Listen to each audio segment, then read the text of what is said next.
I originally had some of my speech notes on this silly putty here, but, well, I kind of made a mistake, so off with the notes. And actually, a mistake is exactly how silly putty got its start, and it's part of a very unique American story that I'm going to share with you today. A lot of the information in this speech was provided by the New York Times, as well as a couple of other science websites along the way. Now, originally designed as a substitute for, or originally intended as a substitute for rubber during World War II, it was a mistake that turned a very interesting substance into a toy and a national icon. And we now celebrate 67 years of silliness with silly putty. So let's talk about how it got started. In 1941, when the United States entered World War II, it knew that it was going to need a lot of raw materials, one of those being rubber.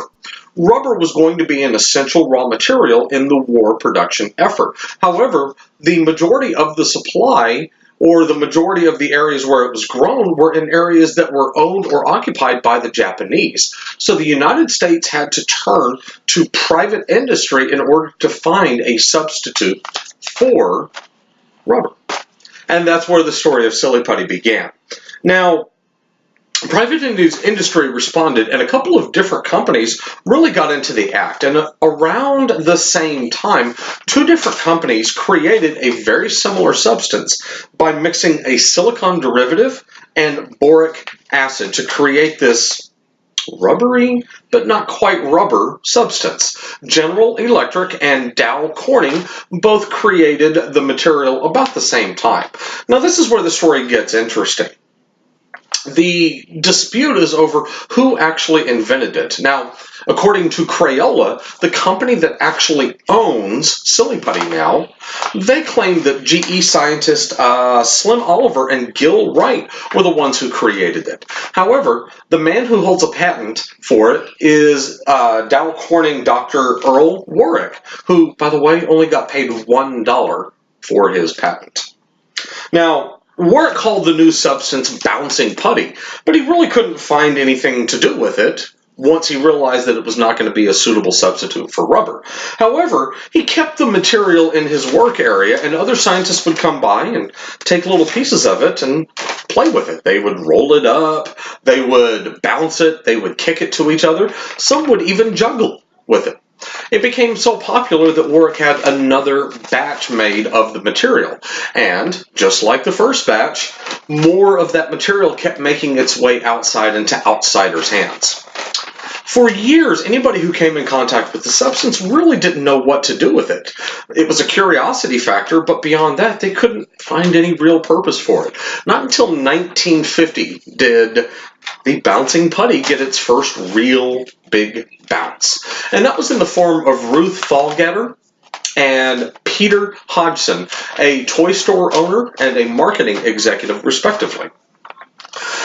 Peter Hodgson was at a party, and he saw that there were adults who were playing with this bouncing putty substance. And he even remarked, everybody kept saying there's no earthly use for the stuff, but I watched as they fooled with it.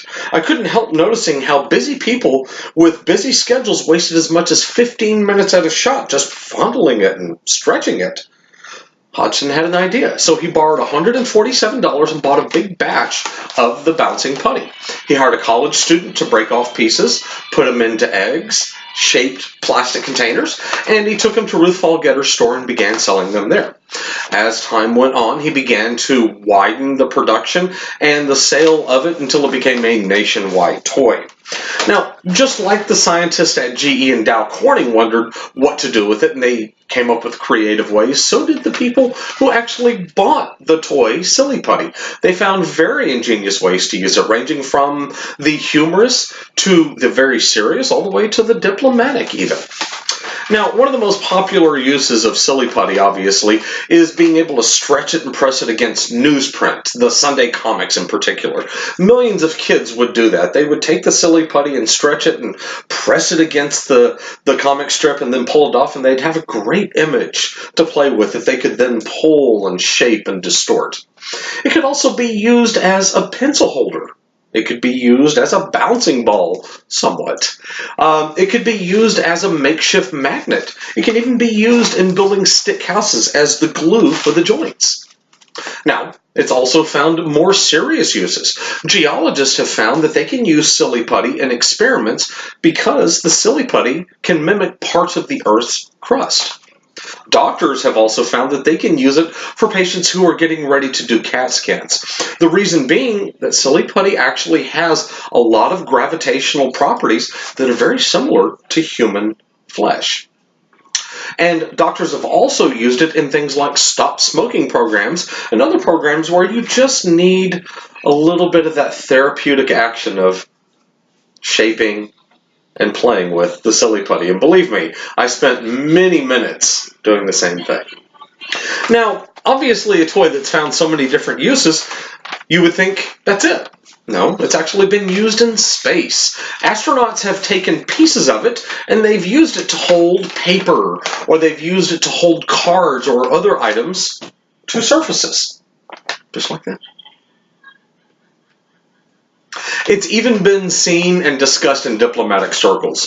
At one point, some Russian dignitaries had come to the United States, and they saw where silly putty was being manufactured, and they got to play with the substance. And like everybody else, they wanted to know what is its purpose. And they simply were astounded that Americans would ever manufacture a toy or manufacture a substance that had no purpose whatsoever. Just something that those crazy Americans would do.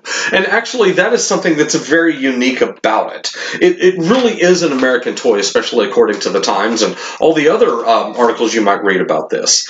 Only in America could a toy with no purpose sell as much as it has. 300 million eggs to be exact, maybe more than that by now.